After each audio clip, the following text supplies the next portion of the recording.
The message that he left for me meant everything to me.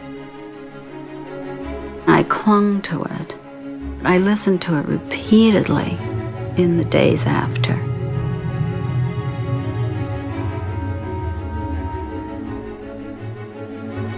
Everybody has told me that has lost loved ones, you'll lose the sound of their voice.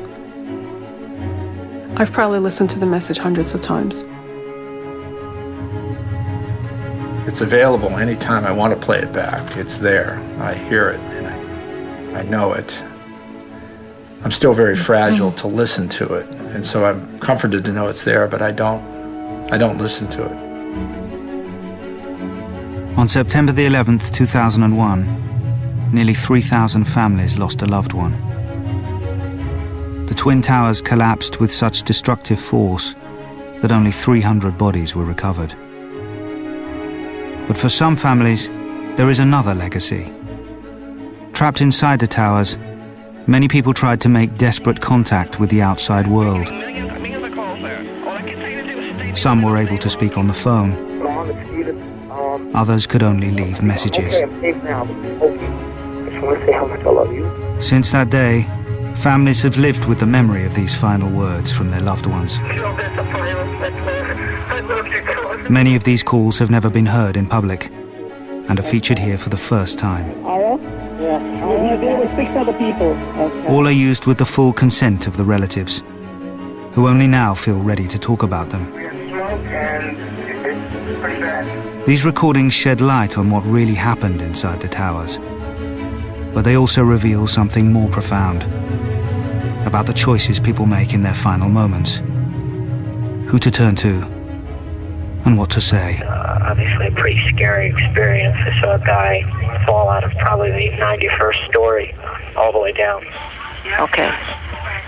Now you can stay on the line with me.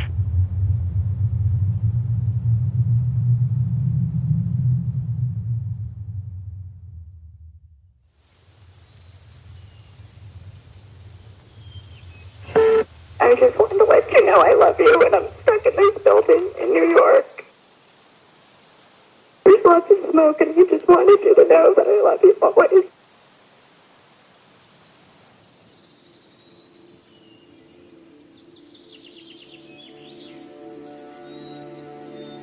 My dog, Coco, wakes me up somewhere approximately 5:30 in the morning and wants to go for a walk. So at 5:30 in the morning, I get out of bed, brush my teeth, throw some water on my face. We walk through the woods for half an hour, 40 minutes.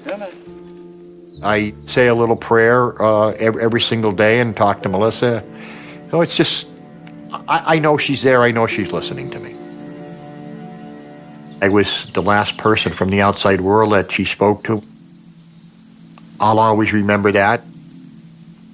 When you fall asleep sometimes at night and you close your eyes, you can just see her face there saying, "Dad, I love you."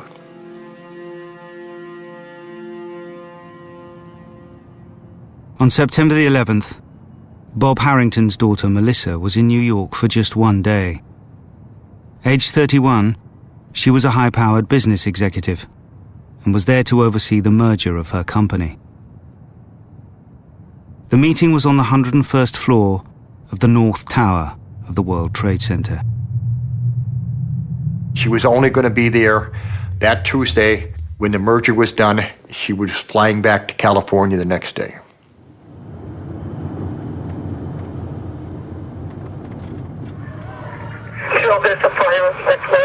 I love you too. I love you. I don't know if I'm going to be okay here. I love you so much.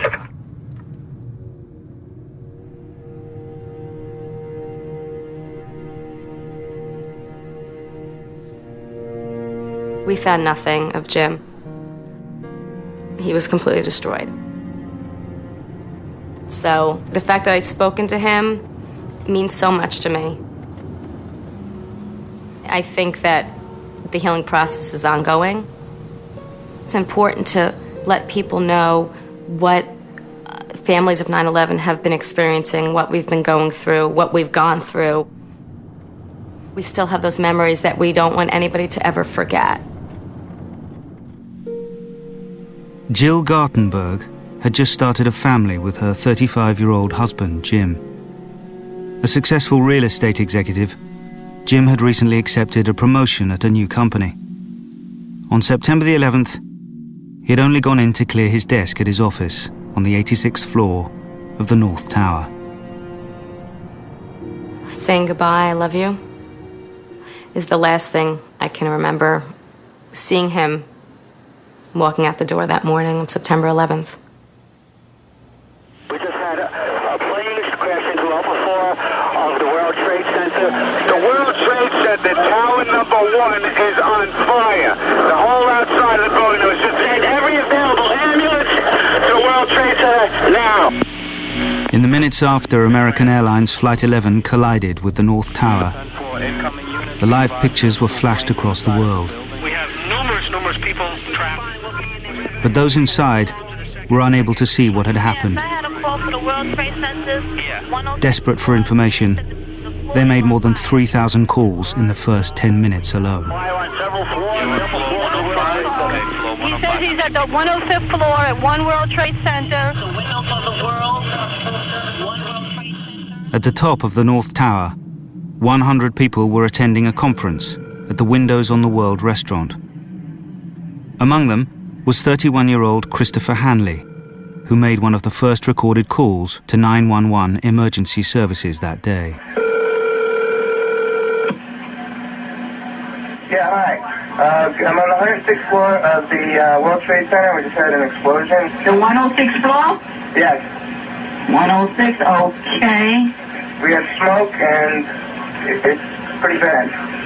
We can't get down the stairs. All right. We had about 100 people up there.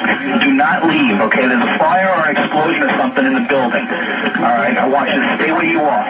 Yes. All right, we're there. We're coming up to get you. See the smoke coming up from outside the windows down? All right, we're on the way. Just sit tight. All right, just sit tight. We're on the way. All right, please hurry. Christopher was our only child. It was so special. To be able to have the 911 audio was really very important. The most emotional, poignant moment for me is when he asked him, "Please hurry," and "Thank you." To be able to have that presence of mind under pressure like that, I thought was just remarkable. I was really proud of him. I mean, to be able to keep that cool and request, "Please hurry." I think that was his last words.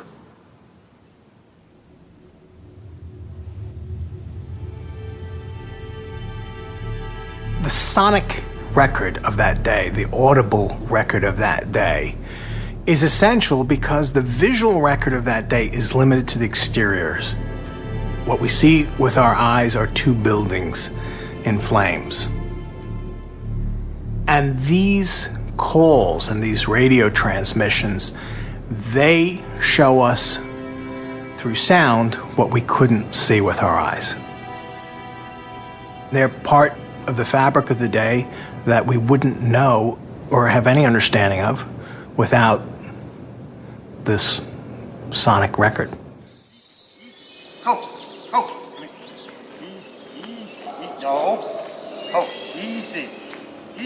There's a tree in front of my house that was planted the week after Melissa was born. The tree grew up, Melissa grew up, and the tree grew up to be probably the biggest tree on the street. And Melissa grew up to be such a fine, nice, beautiful young lady. Melissa would have been 39 last week. Now the tree is probably 40, 50 feet high. When I planted it, it was 5 feet high and as skinny as 2 fingers together. So, you know, I look out and I see that tree and I just remember the day she was born.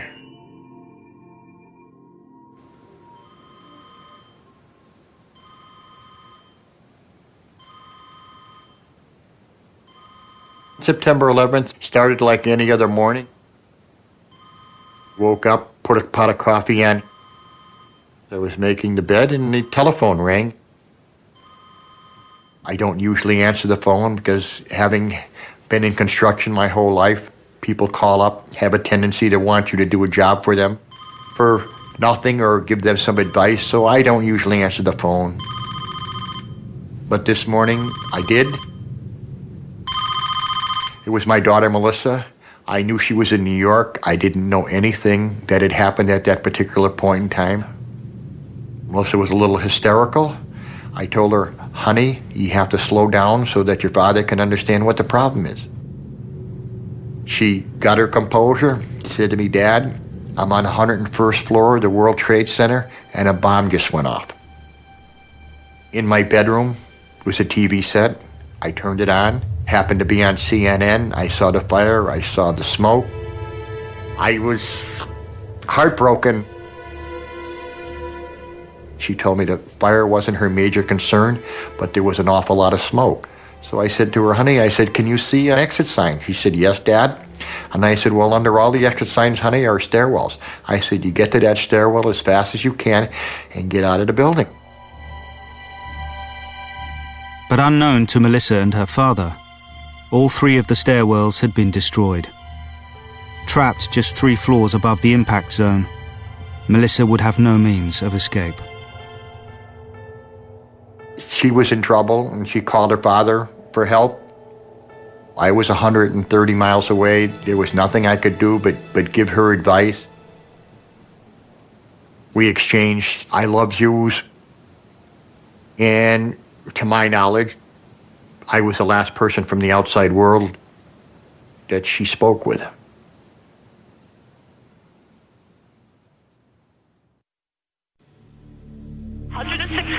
There's no injuries, but the people are trapped. They don't know where on the 106th floor of the World Trade Center. All right, we're there. We're taking care of it. Okay. In the immediate aftermath of the attack, the emergency services were overwhelmed by thousands of calls from the North Tower. Remain in the location you are, but something by the door to block us. Stay where you are. We have you on the 92nd floor, southwest corner. Sure, if you can get out of the building, then get out of the building. If you can't, just remain there and somebody will get you. How many other people are with you right now? 200?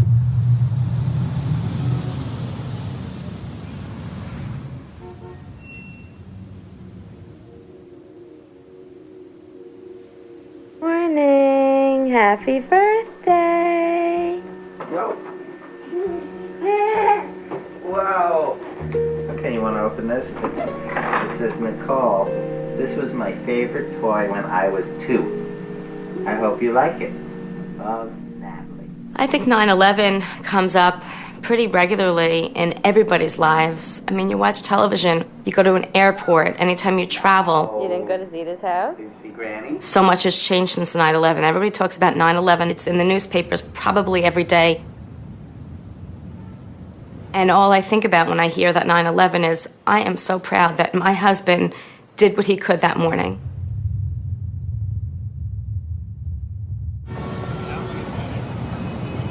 Jim Gartenberg had accepted a better paid job at a new company 4 days earlier. Welcome news, as his wife Jill was pregnant with their second child. September the 11th was his last commute to work at the North Tower.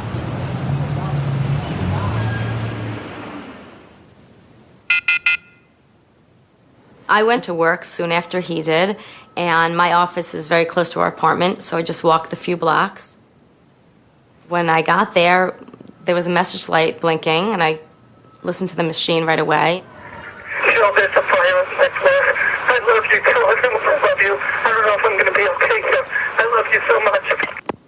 And that was, I didn't even know what that meant. I listened to the message actually several times because I wasn't really sure what he was saying. I couldn't believe what he was saying. Just a minute later, I spoke to him. Unlike the message on the machine, which sounded frantic, when I first spoke to him, he sounded very calm, very controlled. He said to me, I'm going to be okay. you know, there's a fire, but I'm going to be okay. And he said I said, stay down low. I mean, right? What we learned, stay down low if there's a fire. And he stayed down low, and he was hiding behind a desk, and he was trying to call for help, and he had no idea what was going on. 500 miles away in Chicago, Jim's closest friend, Adam, had only just arrived at work. I turned on CNBC, and they said, you know, we go live to the World Trade Center, and there was smoke coming out of the building. The first thing I did was call his office. He picked up the phone right away, and he had a voice that I had never heard before, and it was, you know, just utter panic and fear and expletives. There's fire, there's smoke everywhere, there's debris, I can't get out. You got to get me out of here. He had asked what happened, and he didn't know, and I didn't know. Jim Gartenberg was on the 86th floor of the North Tower. Although he was 6 floors below the point of impact, Jim and a colleague were trapped by debris as the floors collapsed above them. His comments were then real calm. Okay, what are we supposed to do? And I told him, there's fire and it's going up, you need to get down. And he said, I can't go anywhere. The stairs are blown out below us. You know, the debris is too heavy. We can't move anything.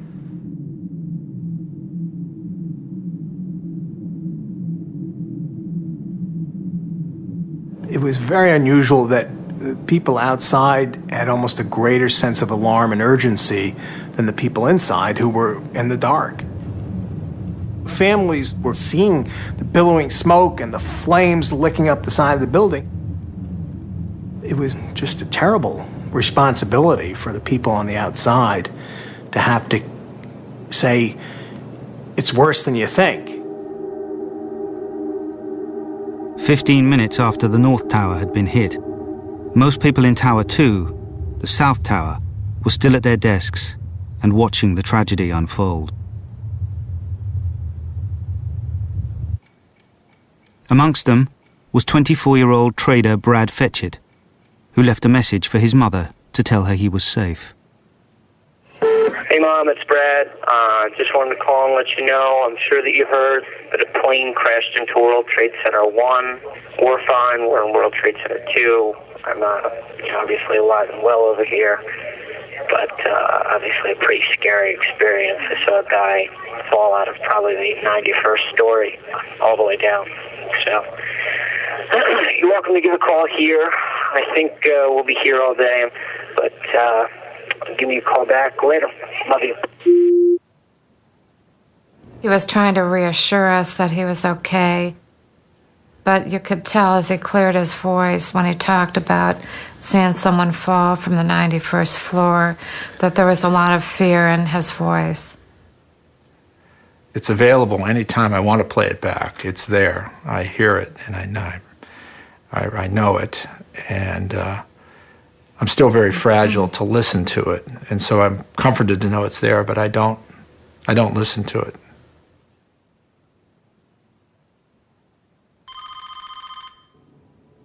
Eight floors above Brad in the South Tower was 42-year-old systems analyst Miriam Biegeleisen. The phone rang and it was Shimmy. Ma, don't worry, I'm fine. And I said, please don't waste any time. I know all about it. Get out. And he said, listen. And he put the receiver up to the loudspeaker, and I heard the announcement, do not leave your office. This building is secure. As we hung up, my nephew called, and he was practically incoherent. He said, Shimmy, Trade Center. I said, Shimmy is okay. And as I said, okay, I never got the K out because I saw the plane hit the other building.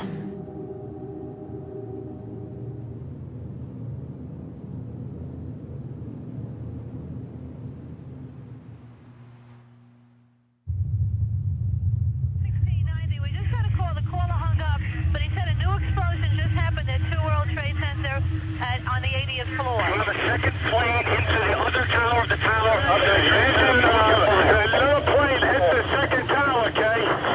At 9:03, 17 minutes after the North Tower was struck, United Airlines Flight 173 flew into the South Tower.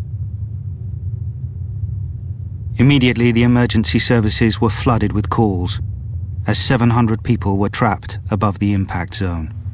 Approximately two-thirds of the way up, you got visible fire showing out. Lieutenant, Manhattan Dispatch. Yes, hi. Hi. Major disaster, number 2 World Trade Center. Requesting everything possible. Northwest conference room. Tower 2, room 105. This is at the World Trade Center. People are trapped. I have a call on the line. The line is open. What floor are you on? They're not answering. We're getting millions of calls there. All I can say to do is stay near the window, stay low, put a towel by the head. The firefighters in the city are on their way over there. I understand that. All right, we're trying to get to people as fast as we can.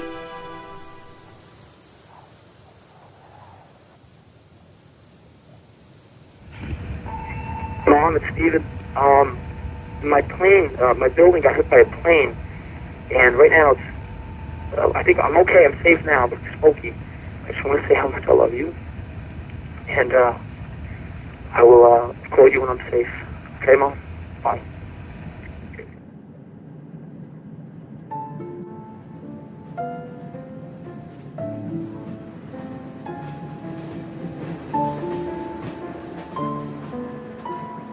It's a tribute to Stephen that at the moment of his death, it can be said that he was on good terms with every member of his family. And that's not easy. Stephen was with us for 33 years. And we have a choice. We can either say we are so mad that he's not here, or we can say we had him for 33 years. And we have a feast to return to, the feast of the memories.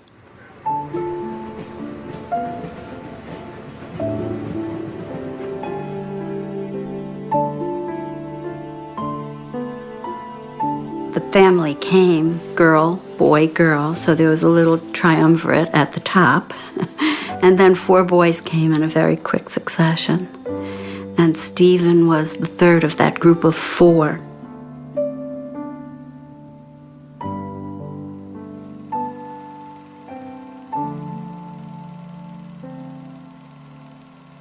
Stephen was very relaxed, smiling, laughing. He was very laid back, very happy. You know, he really was happy a lot of the time. Stephen was really a peacekeeper within the family because we all have very strong personalities, and at a dinner table we all want to voice our opinion, and Stephen was the best, I think, of any of us, of listening to all sides of an argument and really keeping the peace. That was the role that I thought he played in our family. He definitely did that, and it's a challenge to fill that role now. Following a successful career as a college basketball player, Stephen had moved to New York. At 33, he was now a trader with an investment company in the South Tower.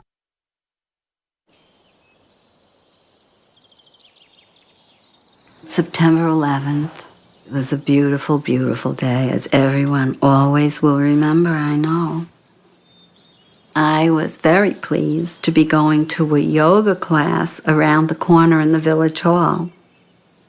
And at the end of the class, I walked home. And when I came into this house, there was a blinking light on the answering machine, and I had 6 messages. Not the usual thing. And one of the messages was from Stephen. Mom, it's Stephen. My plane, my building got hit by a plane, and right now it's, I think I'm okay, I'm safe now, but it's smoky. I just want to say how much I love you, and I will call you when I'm safe. Okay, Mom? Bye.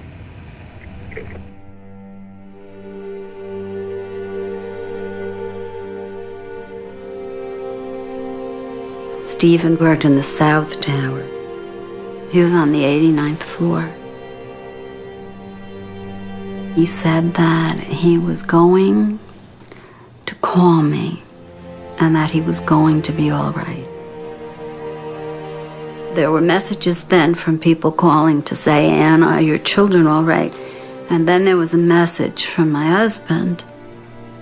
And he said, promise me you will not turn on the television. And that was an easy promise to make. I just went out in the backyard and I sat in a plastic, those $5 plastic chairs under a tree, and with the phone in my lap, preparing myself for what I would need to face. Two worlds, you're on the 88th floor, northwest corner. Okay, now, you get soaking wet towels, and you can put them at the doorways. And you're a two-world trade, right? You're going to hand them the Sir, are you on the 89th or 88th? Families often have a map in their minds of where their loved ones are in the world.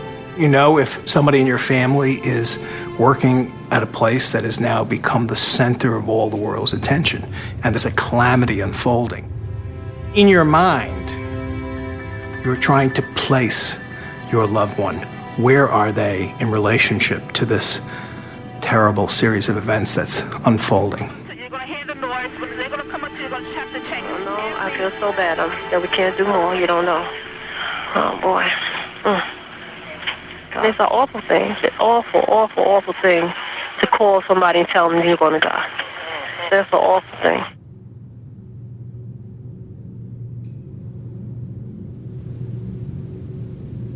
Just seconds before the South Tower was hit, Shimmy Biegeleisen's mother had urged him to leave. Now he was trapped on the 97th floor. By 9:15, the family apartment in Brooklyn had filled with Shimmy's loved ones. The phone passed between them, as each offered him consolation and advice. We had Shimmy on the phone. We were trying to find different ways how to calm him down and relax him, possibly of different ways of maybe getting out, him trying different exits. At one point when I was talking to him, he shared a few private things with me. He asked me to look after his wife and children.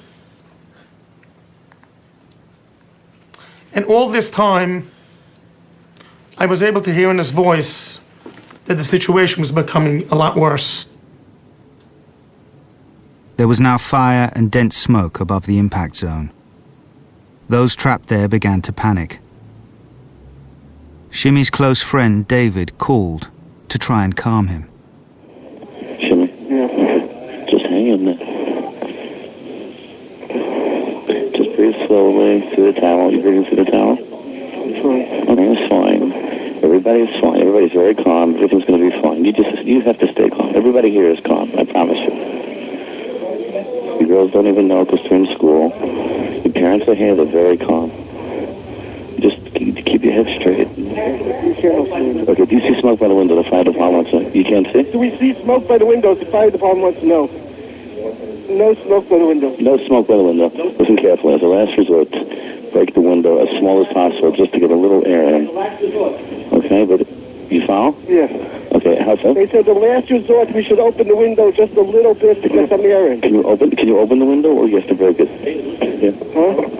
You have to break it. Yeah. Okay, Shimmy. Yeah. Break the window. Break the window. As little as possible. Just get a little air. Just get a little air. Okay. If you're running out of air, we're running out of air, we should do that. Okay. Okay? I'm very grateful that he was able to spend his last moments speaking to the people who were closest to him. At the end of your life, I would imagine you want some sort of comfort, and I hope, and it seems from what everyone has told me, that he was given that. That's all I could hope for.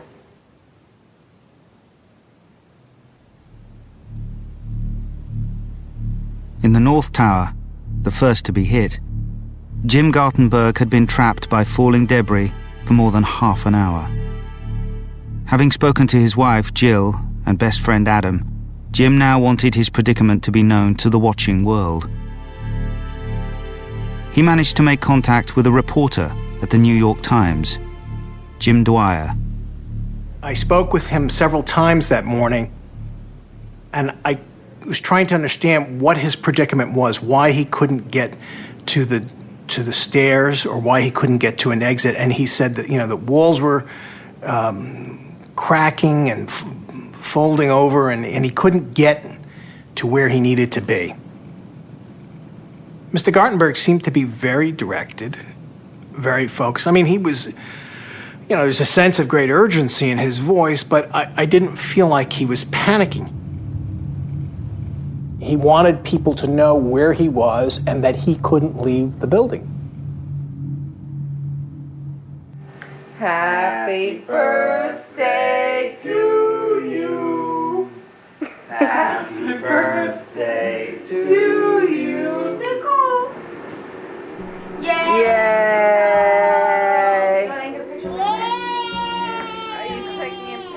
Jim has always been a leader. And I think that showed through on that day. Gonna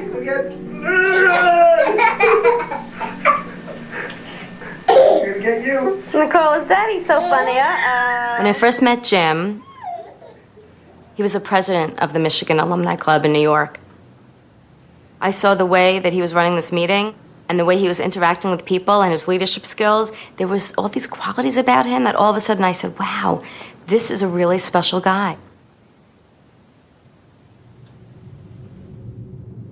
After speaking to the New York Times, Jim's next call was to a local TV news program. At 9:32, 45 minutes after the North Tower was hit, Jim went live on air. Jim Gartenberg joins us. He was on the 86th floor of, I'm not sure which tower. Was it the north or south, Jim? It's World Trade Center 1, and it's not was. I am here, and I'm stuck right now. Now, are you above, Jim, or below? I have no idea. I have no idea where the plane hit. It's my understanding that it's a plane. Jim, there are two planes. One went into one tower, one went into the other tower. What do you see around you? I mean, are you in smoke? Are you in fire? I mean, the first thing that I want to make clear is that I'm stuck on the 86th floor. A fire door has trapped us. Debris has fallen around us, and part of the core of the building is blown out. How many people are with you, Jim? I'm with one other person, and I'm told that people are aware of this. I'm on the 86th floor on the east side of the building facing the East River. And what time did you get... I'm on the air. I want to tell anybody that has a family member that may be in the building that the situation is under control for the moment, and the danger has not increased. So please, all family members, take it easy. I got a phone call from a friend of mine on my cell phone saying, Jill, Jim's going to be okay. He was just on national television and he said he's going to be okay. She told me what he said and how confident he was about it. They broadcast his voice. I still have tapes of that and listen to it, and it's eerie. The voice that I hear on that is not his, and it's just so odd as far as the voice is concerned. But his message was unbelievably calm and brave and stoic. Having seen that was just a tremendous tribute. I think for a lot of people to be in crisis mode, they would just sit there and scream.